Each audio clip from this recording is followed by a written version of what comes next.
परंतु हमें ये तो समझना चाहिए कि चंद्रमा हमारी पृथ्वी के सबसे नजदीक है, इसलिए उसकी ग्रेविटी मंगल और शनि के मुकाबले पृथ्वी पर असर डालती है। बाकी ग्रह हमसे बहुत दूर हैं, उनका प्रभाव हमारी पृथ्वी पर नहीं पड़ता। अगर माने पड़ता भी है तो वो प्रभाव किसी खास नाम राशि वाले व्यक्ति या किसी खास हाथों की लकीरों वाले व्यक्ति या किसी खास तारीख को जन्मे व्यक्ति पर नहीं, बल्कि करोड़ों अलग अलग नाम राशि वाले व्यक्तियों पर पड़ता है। शायद उनमें कुछ लोग ऐसे भी हों जिनके हाथ ही ना हो। अगर ज्योतिष विद्या हस्तरेखा ज्ञान में जरा भी सच्चाई होती और ज्योतिषी किसी की भी किस्मत भाग्य बता सकते तो वो सबसे पहले अपना भाग्य पता लगाते और कभी किसी दुर्घटना का शिकार ना होते।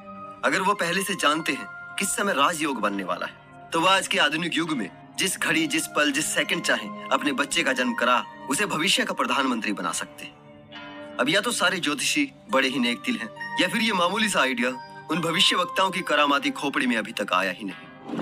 किसी प्राकृतिक आपदा के अलावा अगर हमारे साथ कोई दुर्घटना घटती है तो उसमें या तो हमारी गलती होती है या हमारे साथ वाले की या हमारे सामने वाले की। ये कोई भाग्य या दुर्भाग्य नहीं होता। इसी तरह अगर किसी देश पर कोई संकट आता है तो उस देश के प्रधानमंत्री या देश का भाग्य नहीं होता, वो गलत नीतियों के कारण या राष्ट्रीय सुरक्षा में चूक होती है। और अगर मनुष्य की तरह किसी जगह, राज्य या देश का भी भाग्य होता है तो इससे बड़ा दुर्भाग्य हमारे देश का और क्या हो सकता है। जिस देश में टीवी पर सुबह सुबह देशवासियों का भविष्य बताया जाता है, उसी टीवी पर दिन भर देश में होने वाली दुर्घटनाओं की खबरें चलती है। अगर ज्योतिष में सच्चाई है तो हम ये क्यों ना समझे कि सारे न्यूज चैनल जो भी ज्योतिषी भविष्यवाणी जैसे कार्यक्रम चलाते हैं वो सारे के सारे देशद्रोही हैं, जो होने वाली घटना के बारे में जानते हुए भी नहीं बताते। दोस्तों, हस्तरेखा, मस्तक रेखा, ग्रहों की दशा हमारे जीवन पर कोई असर डालती है, इस बात में कोई सच्चाई नहीं है। ज्योतिष एक ठगी है और कुछ नहीं है। फ्रांसिस्को मुआदिनी ने कहा था, ज्योतिषी कितने खुशनसीब होते हैं जिन पर हजार झूठ के पीछे एक सच्चाई बताने पर विश्वास कर लिया जाता है और जबकि दूसरे लोग एक झूठ से इज्जत गंवा बैठते हैं। एडमंड के नाटक किंग लियर की एक लाइन बड़ी सटीक है, दुनिया की एक इतनी शानदार ठगी है कि जब हम अपनी ही नादानियों से किस्मत के मारे हो जाते हैं तो हम दोष चांद सितारों पर लगाते हैं। क्या हमारे पास इस बात का कोई सबूत है कि भाग्य, किस्मत, ज्योतिष में कोई सच्चाई होती है, सिवाय इसके कि बहुत से लोग इसमें विश्वास करते हैं? अगर बहुत से लोग किसी बात पर यकीन करते हैं तो ये जरूरी नहीं कि वो बात सच हो। खंगाल कर देखिए इतिहास को। 16वीं शताब्दी में जब गिरजाघर, ज्योतिषी और विश्वविद्यालय की टोलमी इस बात का दम भरते थे कि धरती ब्रह्मांड का केंद्र है और तमाम ग्रह और सितारे पृथ्वी का चक्कर लगाते हैं, तब अकेला कोपरनिकस ही था जिसने हीलियोसेंट्रिक अवधारणा प्रस्तुत की थी और सारी दुनिया को मानना पड़ा।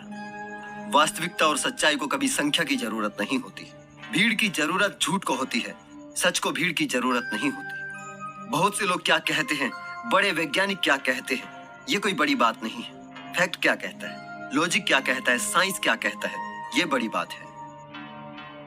समय समय पर समझदार व्यक्तियों ने ज्योतिष को पाखंड साबित किया है।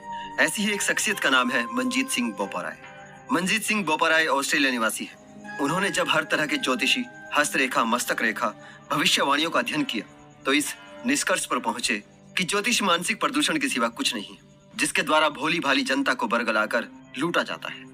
उसके बाद उन्होंने सारी दुनिया के ज्योतिषियों को चैलेंज किया कि अगर कोई भी ज्योतिषी उनके द्वारा दिए गए 10 हस्तरेखा चित्रों में से या 10 पत्रिकाओं को देखकर आदमी तथा औरतों की अलग अलग संख्या बता सके या जन्म का ठीक समय और स्थान बता सके तो उसे $10,000 का इनाम दिया जाएगा। उनकी ये चुनौती दुनिया भर के अखबारों, पत्रिकाओं में प्रकाशित हुई, लेकिन आज तक भी इस इनाम को कोई नहीं जीत सका। ऐसी ही चुनौतियां सैकड़ों संस्थानों ने की हैं, जिनमें से भारत की विख्यात तर्कशील सोसाइटी और श्याम मानव जी की प्रसिद्ध संस्था अंधश्रद्धा निर्मूलन समिति भी शामिल है।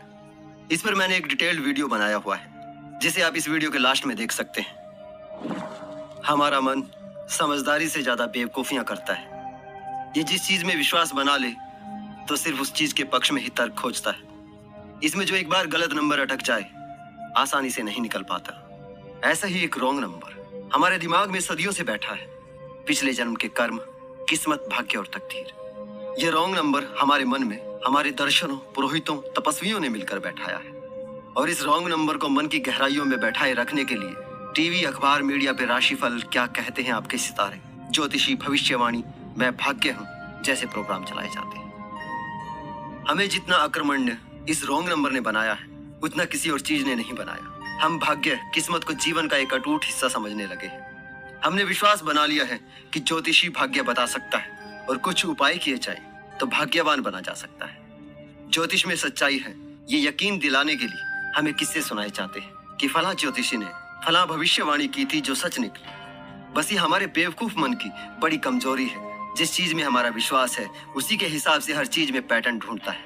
ये उन घटनाओं को तो सच मानता है जो कहे अनुसार घटी, लेकिन उन्हीं पुरोहितों द्वारा कही गई उन बातों पर ध्यान नहीं देता जो कभी सत्य सिद्ध नहीं हो। इस ज्योतिष नाम के अंधविश्वास यानी इस रॉन्ग नंबर को अपने मन से डिलीट करना इतना मुश्किल भी नहीं। बस एक सवाल, क्वेश्चन मार्क की जरूरत है। मैं आशा करता हूं कि आज का ये वीडियो उन लोगों को जरूर जागृत करेगा जो भौतिक प्रदूषण और महामारी फैलाने वाले वायरस को लेकर तो सतर्क रहते हैं, परंतु उससे भी कहीं अधिक घातक वायरस, अंधविश्वास और मानसिक प्रदूषण ज्योतिष पर यकीन करते हैं। ज्योतिष कोई विज्ञान नहीं है, ज्योतिष में कोई सच्चाई नहीं है, ज्योतिष झूठ बोलता है। जल्दी ही मिलते हैं किसी और वीडियो के साथ।